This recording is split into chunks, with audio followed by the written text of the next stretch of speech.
Welcome. I'm Dr. Jeff Borenstein. Everyone is touched by psychiatric conditions, either themselves or a loved one.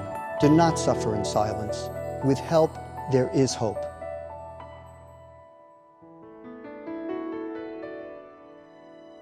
What we do know is that suicide, which is violence to the self, is far more common than homicide in this country. In fact, it's twice as common. People with mental illness are not inherently violent. They're no more violent than the average person. They can become violent under certain circumstances if they're not getting their symptoms treated or if they're abusing substances which inflame their symptoms. That's today on Healthy Minds. Healthy Minds is brought to you in part by the American Psychiatric Association Foundation, the Graham Beck Foundation, the New York State Psychiatric Association, and the New York State Office of Mental Health. Today we discuss the scientific and medical facts about violence and mental illness. First, I speak with Dr. Lloyd Cetera, the medical director for the nation's largest state mental health system, the New York State Office of Mental Health. Lloyd, welcome. Thank you for joining us. It's great to be back on your program. Terrific program. Thank you. I want to speak about a topic that's received a lot of attention, and that has to do with the issue of violence and mental illness. I want to make a couple key points. The first has to do with understanding that suicide, which is violence to the self, is far more common than homicide in this country. In fact, it's twice as common. And the second point has to do with the different profiles of people who are violent towards other people. Important point. And I think I'm going to reiterate what you just said, how so many more people die from suicide than from homicide in our country. Now, for people whose violence aren't directed toward themselves, but towards others, tell us about the profiles. Yes, there are 4 types of circumstances, people who are apt or at risk to commit a violent act towards someone else. And they're not mutually exclusive either. They can co-occur. But the first is someone who is a psychopath. Now, a psychopath is a term that people have heard a lot, and maybe the best definition of a psychopath is somebody who really doesn't care about someone else. Other people are a means to an end for their own self-absorbed interests. They just don't care, and they act, and they don't care about the consequences for other people, and that can include being violent to someone else. No sense of guilt, no sense of remorse if they do something bad to someone else. Right, and they don't even have that as a limiting factor beforehand. So it's as if what the consequences to someone else are don't make a difference to them whatsoever. Second type of person or profile of a violent perpetrator is someone who is angry, aggrieved, out to settle a score. And these are people who are very specific in terms of whom their aim is going to be. There are also people with serious mental illness, people with psychotic illnesses that are active and under the influence of a delusion, particularly a paranoid delusion, one that may have them feel afraid that someone is going to hurt them, a persecutory delusion. Or that, in fact, by hurting someone else, including a child, their own child, they may save that child or person from a worse fate. These are called altruistic violent acts. That's another profile. Then there are people who are high, under the influence of a drug, particularly a drug that may cause some psychotic symptoms, or alcohol, or both. And these are drugs that prompt symptoms and that are disinhibiting. And when you combine the presence, for example, of a psychotic delusion with alcohol and drug abuse, you do in fact have somebody who has a serious mental illness who is at higher risk for violence to someone else. These can co-occur and do, and it's important to understand that they're different because the approaches to each are indeed different. Often family members who see that their loved one has an illness want them to get treatment, but sometimes they have difficulty making that happen. They sure do. But let me first say, because it starts with families having confidence in what they see. So they're apt to see something, but they may wonder, well, did it actually happen? What does it mean? Sometimes they don't understand. And what I suggest actually is to write some things down, what they observe, not what they feel or what they're thinking, like hasn't been out of the room in several days, hasn't taken a shower in several days. I smell funny things coming out from under the door every evening. A few key observations that suggest persistently over time that something bad is going on. Wears multiple layers of clothing, doesn't wear clothing at all, thinks and talks strange ways I don't understand. Put these things down as a way, as observations, and then find someone you can trust, another family member, someone else close to the person, and ask, this is what I've been observing. Are you seeing it too? As a way of validating, of gaining confidence that what you're seeing is in fact going on. And your point is, have confidence in yourself, take notes so that you have the information at hand, get it verified perhaps by another loved one so that you're then better able to help bring the loved one. Precisely, and who better knows about the behaviors of a child or a brother or a sister than than a family member, because these are basic everyday habits. And then, if you're confident that this is going on and it's persistent, the two kinds of questions people tend to have, families have, are, to whom do I turn and what can I do? And there are many good answers to that, but many people, especially early on when they're having problems with a loved one, they don't know who to turn to and they don't know what to do. What I urge people to think about in terms of who to turn to is that, first, they're not alone. Mental illness is very common. There are other families, there are co-workers, there are people that you know, friends, who in their own family have had this problem. People can turn to their doctor, their family doctor. Family doctors every day have experience with people who are suffering from mental illness, from depression to psychosis. The other place people can turn, and I almost always refer families there, is what's called the National Alliance on Mental Illness, NAMI.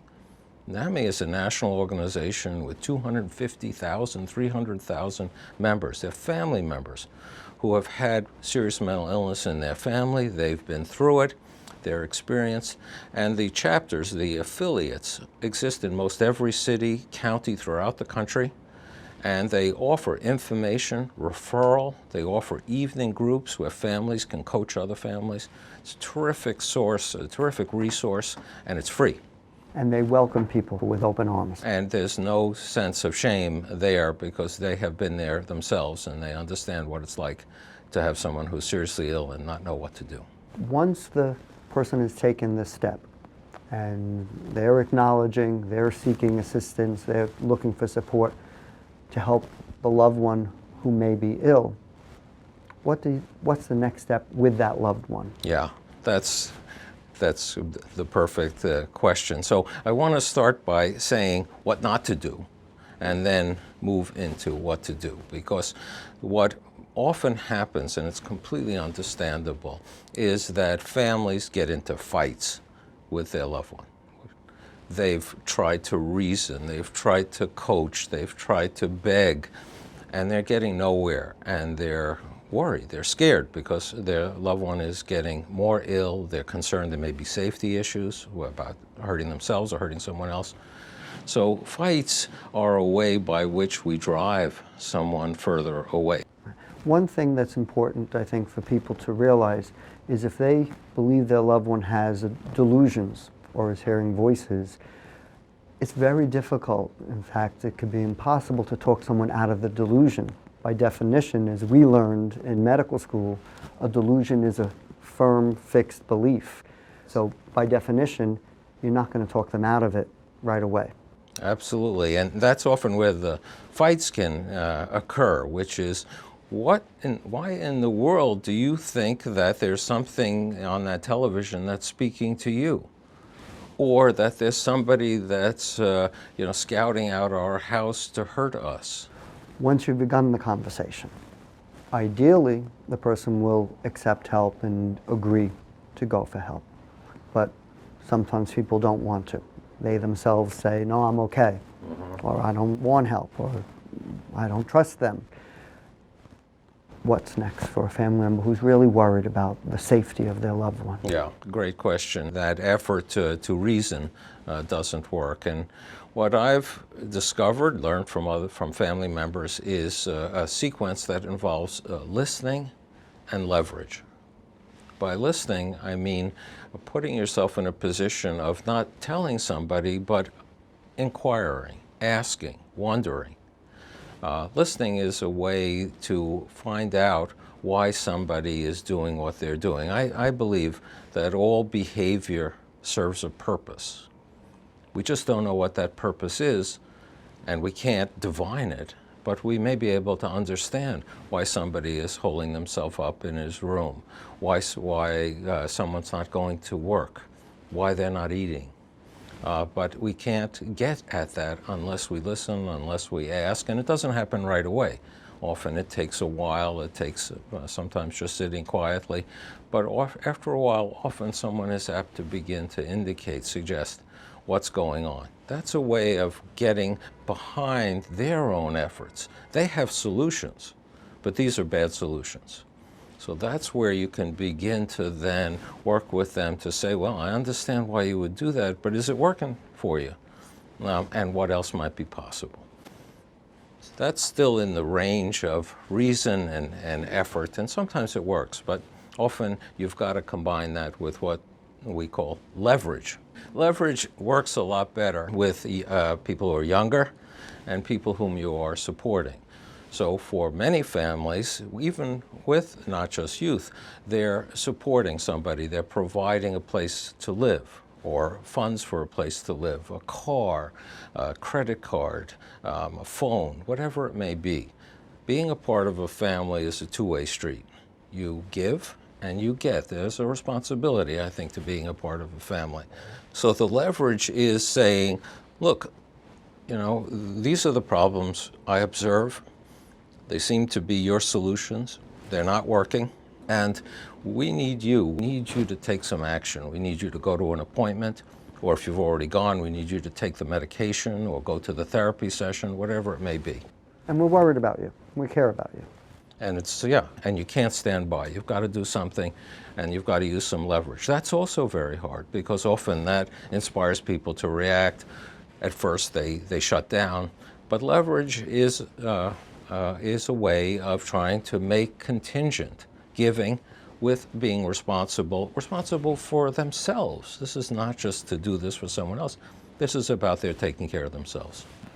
I think a key point of when the mix of listening and leverage works and the person does accept treatment, they start to get better. So you don't have to be using the leverage as much, because the delusions will start to dissipate and the person begins to get better as long as they're staying in treatment. And treatment can include medication, talk therapy, other types of therapy, but the treatment helps get the situation better in its own right. There's no better position to be in than being able to reward something that's working for somebody, and that starts to happen. Finally, if there's somebody out there who's in this kind of a situation, what words do you say to them right now? I say, never give up. Never give up. We do know that people recover. It sometimes takes time, often takes time, takes hard work, takes good treatment.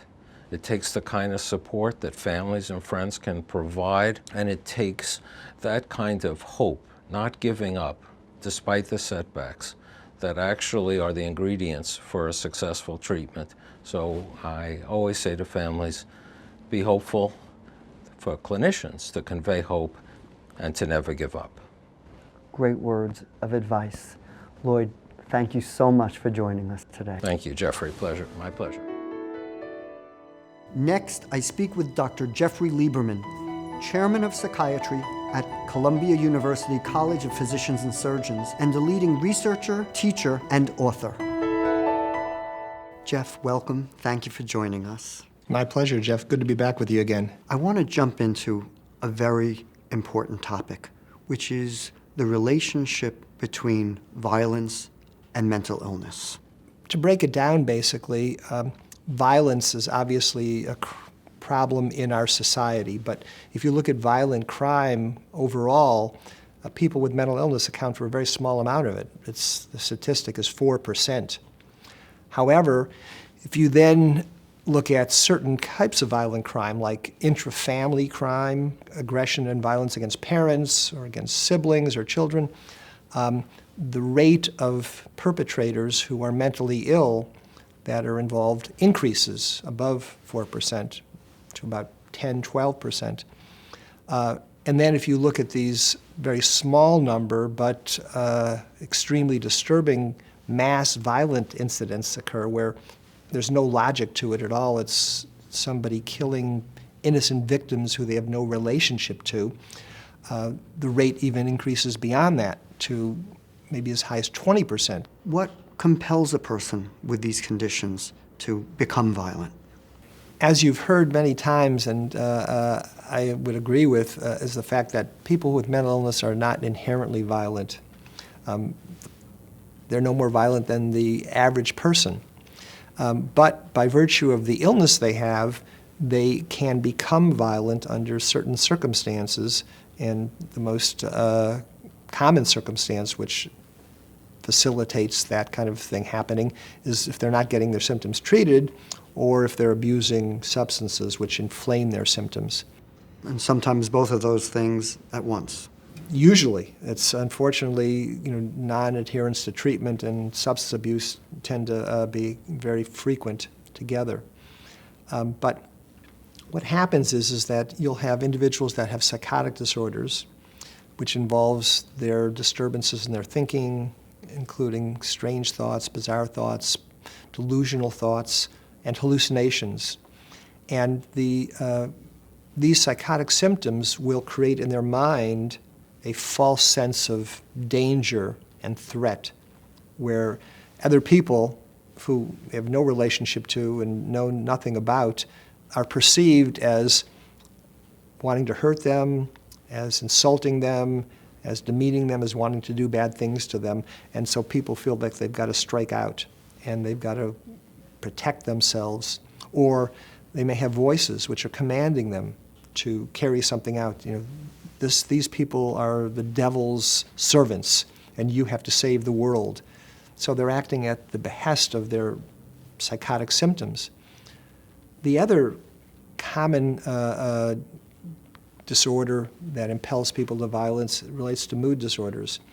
And when individuals are depressed or manic, even if they don't have psychotic symptoms, their perception of the world and their judgment is so impaired that they conclude that death, either their own or others or with others, is the only way out to escape and the only real way of dealing with their situation. So that's why you frequently see these murder-suicides, where people will kill their family and then kill themselves, or they'll kill a group that they were associated with and then they'll kill themselves because their judgment and their perspective is so distorted by their thinking. In both of these cases, the answer is really in alleviating these symptoms. And if they didn't have these symptoms, then their perception, their judgment would not be as distorted as it is and impel them to do so. So it's clear that when you talk about mental illness and violence, it's true that the mentally ill are no more violent than the general population.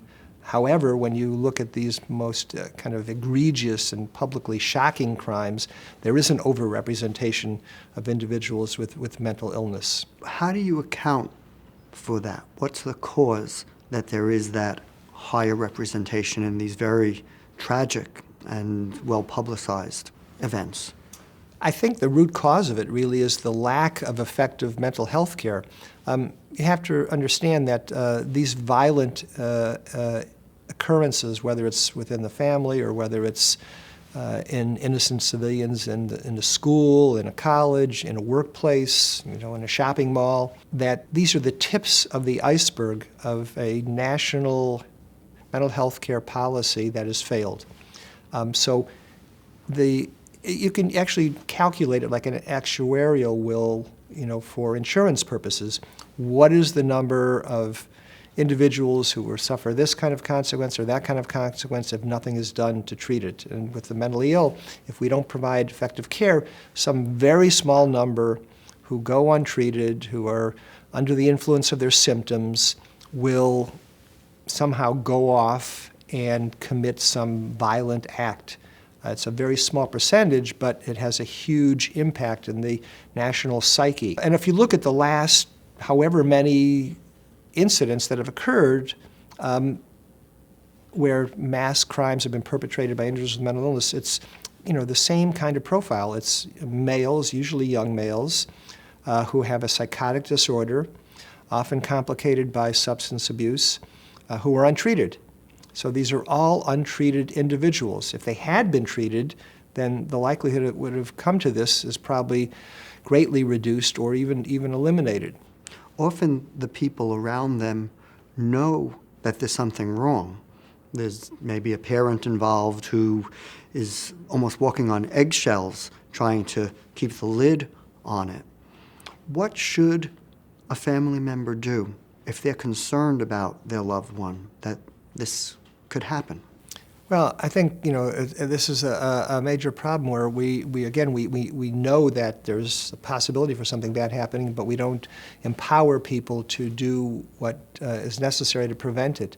So many parents dealing with a mentally ill child or loved one who's concerned that they're getting increasingly out of control, increasingly volatile, potentially violent, would like to do something, but what can they do? They have to force them to see a doctor, and many times they won't, and then it has to be done physically.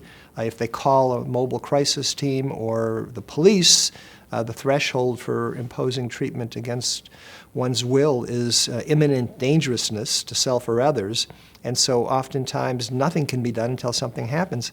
I consulted on a case not too long ago, a tragic case in which a young man who was the first person in his family to go to college. He went to college on a football scholarship. His freshman year began to get psychotic, quit the football team, which he had a scholarship for, dropped out of school, was brought home. He was acting very, very weird, thought his family was trying to poison him. The neighbors were listening to what he was saying and doing and putting thoughts in his head, classic paranoid psychotic symptoms.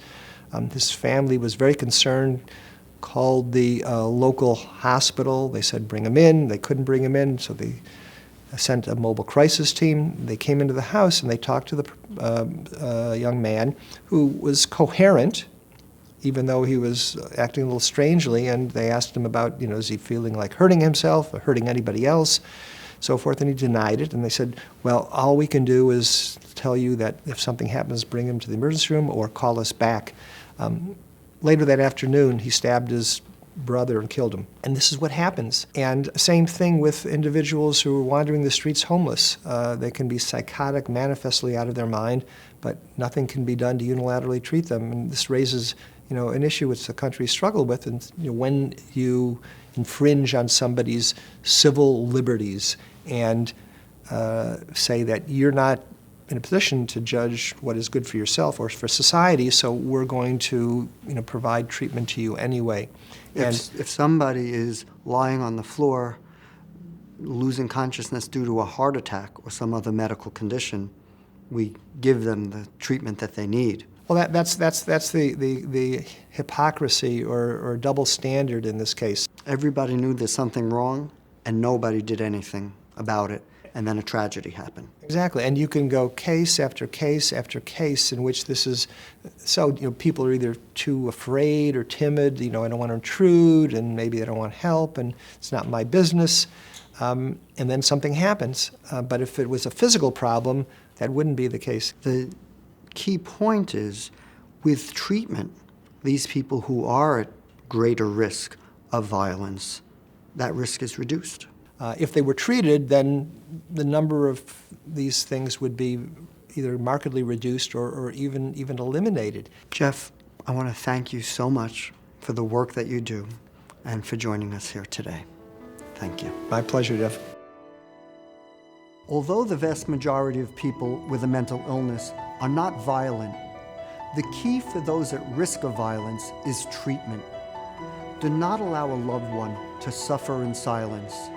Encourage him or her to seek treatment. Remember, with help, there is hope. Until next time, I'm Dr. Jeff Borenstein. Goodbye.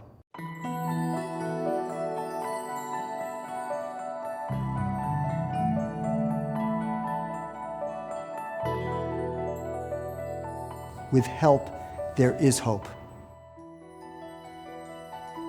Healthy Minds is brought to you in part by the American Psychiatric Association Foundation, the Graham Beck Foundation,